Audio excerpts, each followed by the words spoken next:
सभी मित्रों को नमस्कार। दोस्तों स्वागत आपका एक बार से फिर से राजस्थान यूट्यूब चैनल पर। देखिए हम लोग बात करने जा रहे हैं राजस्थान के अफवाह तंत्र साथियों। जो आप घंटे डेढ़ घंटे में पढ़ते हो वे मात्र मैं आपको यहाँ 5 मिनट में देके जा रहा हूँ साथियों। घंटे डेढ़ घंटे क्लास में भी 5 मिनट की क्लास भारी पड़ेगी। एकाग्र होकर आपको पढ़ना है। ये जो पीडीएफ है ये टेलीग्राम पे जाएगी। राजस्थान का टेलीग्राम है साथियों। डिस्क्रिप्शन बॉक्स में लिंक दे रखा है, वहाँ से आप लोग ज्वाइन कीजिए। ये देखिए आंतरिक जल प्रवाह का अपवाह तंत्र। तो आंतरिक जल प्रवाह के अपवाह तंत्र की बात करें साथियों, हम लोग अपवाह तंत्र को हमने 3 भागों में बांटा है। एक भी अपवाह तंत्र जो अपनी नदियां हैं, जो अपना जल है बंगाल की खाड़ी में ले जाती है साथियों। तो वे जल जिनका बंगाल खाड़ी में जाएगा, चाहे किसी नदी के सहायक नदियों के माध्यम जाए, वे बंगाल खाड़ी का अपवाह तंत्र कहलाएगा। और वे नदियां जो अपना जल अरब सागर में जाती है साथियों, उसे अरब सागर का अपवाह तंत्र कहते हैं। लेकिन वे नदियां जो ना तो अरब सागर में पहुंच पाती हैं, ना बंगाल खाड़ी में पहुंच पाती हैं, सहायक नदियां मिल नहीं पाती, रेतीला इलाका होता है साथियों, पानी को मिट्टी सोख लेती है और वे नदियां आगे नहीं बढ़ पाती हैं, वे हैं आंतरिक जल प्रवाह की नदियां। डायरेक्टली आपसे पूछेगा आंतरिक जल प्रवाह की नदियां कौन कौन सी हैं। देखो घग्गर हम पढ़ेंगे, कांतली हम पढ़ेंगे, साभी हम पढ़ेंगे साथियों, रूपारेल हम पढ़ेंगे, रूपनगढ़ हम पढ़ेंगे, मेंथा पढ़ेंगे, कांकनी पढ़ेंगे, कांतली पढ़ेंगे।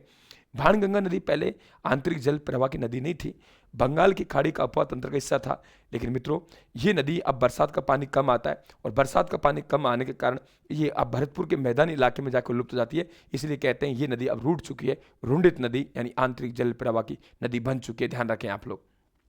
हालांकि आंतरिक जल प्रवाह की नदियों की लंबाई नापना संभव नहीं है, क्योंकि ये बरसात पर निर्भर करेंगे साथियों। कभी 2 किलोमीटर आगे बढ़ गई, कभी 2 किलोमीटर पीछे रह गई। माना कि हो सकता है किसी नदी का कोई निश्चित स्थान हो, एक अलग बात है, जहां की वे कोई झील में, जैसे सांबर झील में किसी में गिरती हो।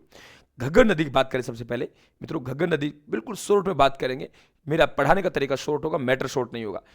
घग्गर नदी का उद्गम हिमाचल प्रदेश में शिवालिका की पहाड़ी कालका माता के मंदिर से होती है साथियों। वे हरियाणा पंजाब होती इधर होती हुई आपके कहाँ करेगी, राजस्थान में एंट्री करती है। राजस्थान में तलवाड़ा झील में एंट्री करेगी और तलवाड़ा झील करने के बाद हनुमानगढ़ जिले में, श्री गंगानगर जिले में बहेगी। अगर ज़्यादा पानी आता है, बरसात आती है, तो ये नदी अपना जल फोर्ट अब्बास पाकिस्तान में जाती है साथियों, जिसे हम लोग कहते हैं कि वहाँ पे हकरा कहते हैं। राजस्थान में इस नदी के बहवाव क्षेत्र को नाली कहते हैं, लेकिन पाकिस्तान में इसे हकरा कहते हैं। ध्यान रखें चीज़ को, अधिक पानी आने का। इस कारण से साथियों हमारी एकमात्र राजस्थान की अंतर्राष्ट्रीय नदी भी होगी, क्योंकि इनका जल वहां जा रहा है। आंतरिक जल प्रवाह की अगर सबसे लंबी नदी है तो घग्गर है मित्रों। हरियाणा में इस पे एक O2 झील का निर्माण हो रहा है, जिससे पानी कम पड़ा। राजस्थान वासियों ने विरोध किया। ध्यान रखें आप लोग। तलवाड़ा झील यहाँ है साथियों, आप लोगों के तलवाड़ा झील से प्रवेश करती है हनुमानगढ़ में। भटनेर दुर्ग है, कालीबंगा आप भद्रकाली का मंदिर है, कालीबंगा सभ्यता है साथियों। ध्यान रखें आप लोग। आंतरिक जल प्रवाह की सबसे लंबी नदी, ऐसे कहते हैं इस नदी के स्थान पर किसी जमाने में साथियों सरस्वती नदी बहा करती थी। इसे हम दृश्यवती नदी भी कहते हैं। वो मर चुकी है इसलिए मृत नदी भी कहते हैं। और इसका घुमाव ऐसे है साथियों, ऐसे ऐसे नट इस घर में गया, इस घर में तमाशा बताया, इस कारण साथियों इसे हम लोग नट नदी कहते हैं। ये भी आप लोग ध्यान करें, ठीक है। इसके बाद हम लोग बात करें कांतली। मित्रों कांतली और कांकनी अलग अलग है। देखो कांकनी नदी का जैसलमेर की है और कांतली शेखावाटी की है। कांतली नदी का उद्गम होता है खंडेला की पहाड़ी सीकर से। इसके बाद ये नदी सीकर झुंझुनू की सीमा बनाती है, फिर झुंझुनू को लगभग 2 भागों में विभाजित करती है और चूरू जिले की सीमा प्रारंभ होने से ठीक पहले ही मुंडरेला गांव में लुप्त जाती है। खंडेला सीकर से चली, लगभग 100 किलोमीटर चली और मुंडरेला गांव झुंझुनू में क्या हो गया, पानी लुप्त हो गया साथियों। ये ध्यान रखें। थोड़ी आगे बढ़ती चूरू का नाम बदनाम नहीं होता, क्योंकि चूरू और बीकानेर ऐसे जिले हैं साथियों, यहाँ कोई नदी नहीं है। आपके बीकानेर और चूरू, हनुमानगढ़, श्री गंगानगर 4 जिले हैं जो बीकानेर संभाग के अंग है साथियों। घग्गर नहीं होती ना तो बीकानेर संभाग में एक भी नदी नहीं होती। अतः एक नदी है बीकानेर संभाग में, केवल घग्गर है आंतरिक जल प्रवाह की। ये भी आप सवाल पूछ सकता है मित्रों। गणेश्वर सभ्यता सीकर की कांतली नदी के किनारे विकसित हुई। सुनारी सभ्यता झुंझुनू, ये भी कांतली नदी के किनारे विकसित हुई। इसके बहाव क्षेत्र को हम जो साथियों तोरावाटी कहते हैं। ये भी आप लोग ध्यान रखें। एक नदी है मित्रों कांकनी। कांकनी नदी जैसलमेर की है। जैसलमेर के कोठड़ी गांव से इसका उद्गम होता है साथियों। रास्ते में भुज झील का निर्माण करती है और मीठी खाड़ी में लुप्त जाती है। यानी एक ही जिले से उद्गम है, उसी जिले में समाप्त है। और वह जिला कौन सा है, जैसलमेर। कोठड़ी गांव से उद्गम हुआ साथियों।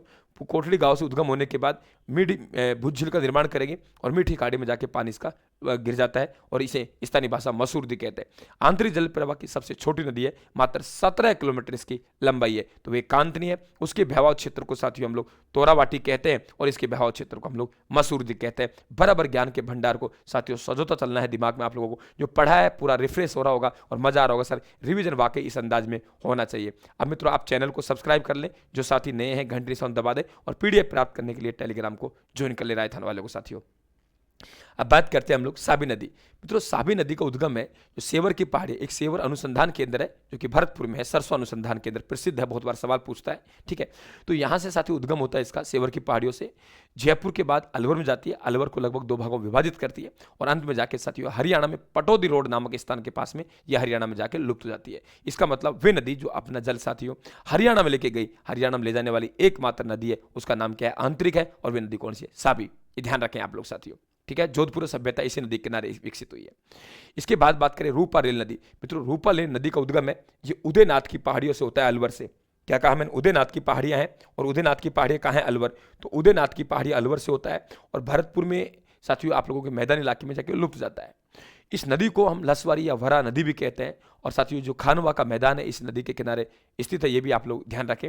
और ये आपके साथियों सीकरी बांध है, डीग महल है, मोती झील है, ये आपकी रूपा रेल नदी के किनारे है। ध्यान रखें इस चीज़ का, ठीक है। ये ध्यान रखें साथियों आप लोग, क्लियर। आगे बात करते हैं हम लोग बाणगंगा। बाणगंगा नदी का उद्गम साथियों अर्जुन ने बाण चला के एक जलधारा का उद्गम किया बैराट की पहाड़ियों से, उसे हम बाणगंगा अर्जुन गंगा कहते हैं साथियों। जयपुर से उद्गम होने के बाद दौसा में जाती है, दौसा के बाद भरतपुर, फिर साथियों यमुना में जाया करती थी। लेकिन मैंने बताया थोड़ी देर पहले, अब ये पानी अधिक नहीं आता है तो पानी भरतपुर के मैदानी इलाके में लुप्त जाता है, इसलिए आंतरिक जल प्रवाह की नदी बन चुकी है, रूट चुकी है, इसलिए साथियों से रुंडित नदी भी कहते हैं। ये ध्यान रखें, जम्मू और रामगढ़ बांध इसी नदी के किनारे स्थित है। मेंथा नदी साथियों, मेंथा नदी का उद्गम जयपुर से होता है और जयपुर से उद्गम होने के बाद नागौर होते हुए अपना झील सांबर में डालती है। ये ध्यान रखें, मेंथा जयपुर से उद्गम, नागौर से सांबर में। तो आंत जो आपके नमक के कण लेके जाती है नदियाँ, खारी, खंडल, रूपनगढ़, मेंथा आदि नदियाँ हैं साथियों, ठीक है। उनमें से मेंथा नदी सर्वाधिक नमक का कण इसमें जमा करती है। रूपनगढ़ वे रूपा रेल नदी है, ये रूपनगढ़ नदी साथियों। कुचिल झील पड़ती है किशनगढ़ अजमेर, वहाँ से इस रूपनगढ़ नदी का उद्गम हुआ। उद्गम होने के बाद ये अपना जयपुर होते हुए सांबर में डालती है, यानी मेंथा नागौर होते हुए, और ये साथियों रूपनगढ़ आपके जयपुर होती है। तो अजमेर और जयपुर 2 जिले हो गए, उसमें मेंथा में जयपुर और नागौर 2 जिले हो गए। जैनियों का सबसे बड़ा तीर्थ स्थल साथियों लूणवा, ये जहाँ मेंथा नदी के किनारे नागौर में है। और निम्बार संप्रदाय की प्रधान पीठ साथियों सलेमाबाद अजमेर, ये रूपनगढ़ नदी के किनारे है। तो मैं उम्मीद करता हूँ साथियों बढ़िया समझ में आया होगा, बढ़िया रिवीजन हुआ होगा। कि मैं कह रहा हूँ ना, वर्षों गुजर गए लेकिन 5-5 मिनट की एंटीबायोटिक साथियों बहुत असरदार है, आप खुद देख रहे हो। चैनल को सब्सक्राइब कर लेना, घंटे निशान दबा देना साथियों, टेलीग्राम जरूर ज्वाइन कर लें। धन्यवाद, राम राम। फिर मिलते हैं साथियों एक नए एंटीबायोटिक के साथ।